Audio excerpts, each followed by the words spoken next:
After a moment of hesitation, I nodded. Tucking our boards back under our arms, we both hurried towards the road. Around the corner we spied the deviation a few hundred feet ahead of us. Holy shit, Aubrey breathed out. The intersection of Chestnut and Main Street looked like the aftermath of destruction nearby. Two cars had collided almost head-on with one another. What looked like late 80s or 90s built Lancet and a new brand of Acela, it's a type of car. With a sense of numbness surging through me, I realized I recognized both those vehicles. The Cadillac belonged to Mr. Zocco, and a rather wealthy but friendly man who rented out most of the houses he owned in town to the whisk tourists that came by every winter. The Buxleys belonged to Miss Carsley, the old woman who I stood behind in the grocery store yesterday. Smoke billowed out from both wrecks and shattered glass and twist the metal layers of the street around them for hundreds of feet. Oh my God, I said softly, echoing my friend's sentiment. We both exchanged a glance at each other. Then we began running towards the accident. As we ran, a small part of the back of my mind noticed something which was small, but permanent.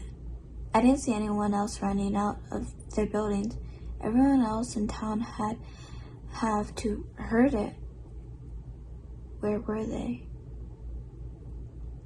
The train of thought was ripped away from me as we both scared to the stop at the sight of the driver's door of Cadillac being kicked open. An ear-piercing sound burst out from the SUV interior, and I dropped my board and clapped my hands over my ears.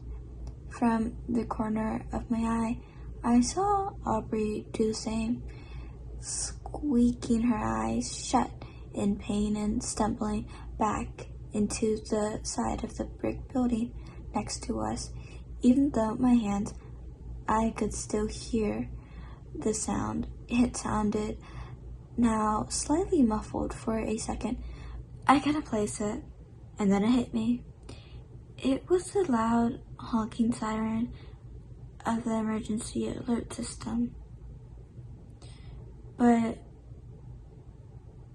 it sounded wrong. It was as if the tones had been wrapped and distorted into something else, and by the sound of it, Mr. Zotz had been listening to his car radio at full volume when they had gone off.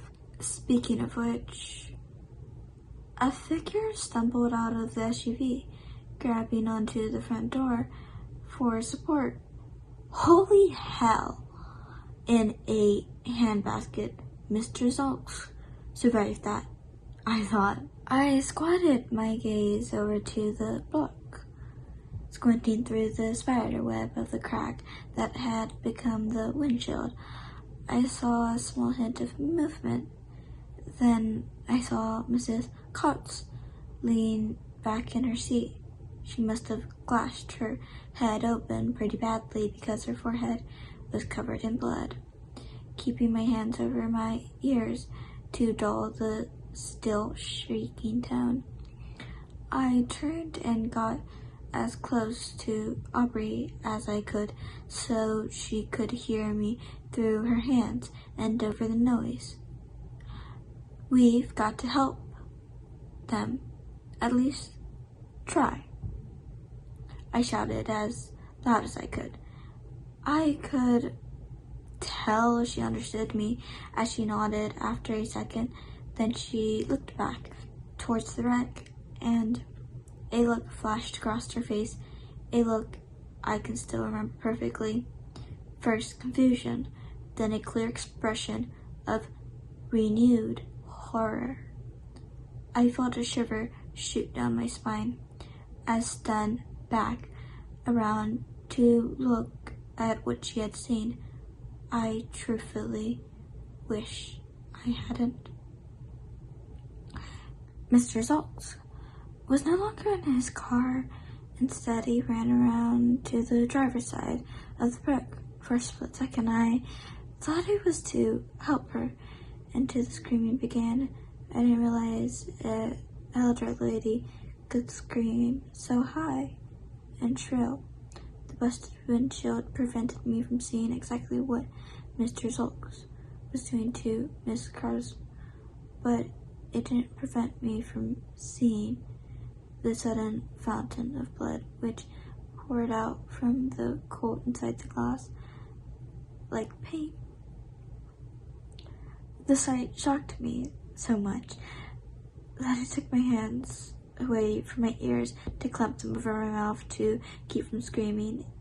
It was then that I noticed that the tone had stopped screeching. The silence had again settled down over the town, but only for a few seconds.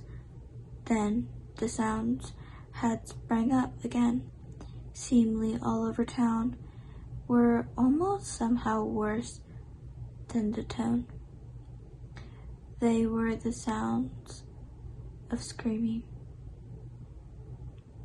Yells and shrieks came from every conceivable direction.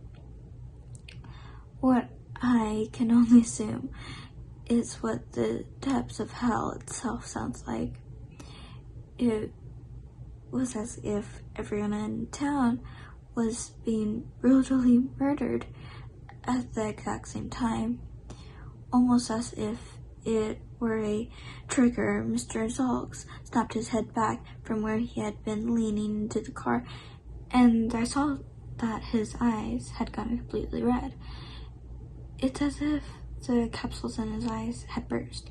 He reached back into the car and pulled out something. With a sickening itch of my stomach, I saw it was a sharp piece of broken glass. One edge dripping still fresh blood from it. Without even looking in our direction, he took off backwards, the heart of downtown in a spirit, almost in a manner of child rushing to join the frolic and fun of his friends in an amusement park. For a few moments, neither of us said anything. I mean, what were we supposed to say? We just simply stand there in dumbstruck horror, like deer in the headlights. Finally, Aubrey spoke up, her voice shaky. What the absolute fuck just happened? She managed out. I could only shake my head. The cries of terror that almost sounded like rage still coming out from the corner. She spoke again. He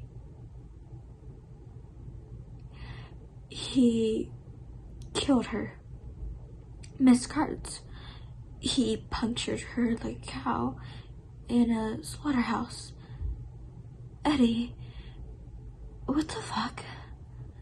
Her voice rose into a scream as she finished. I tried to clamp a hand over her mouth, afraid her shriek would bring Mr. Zoltz back to us.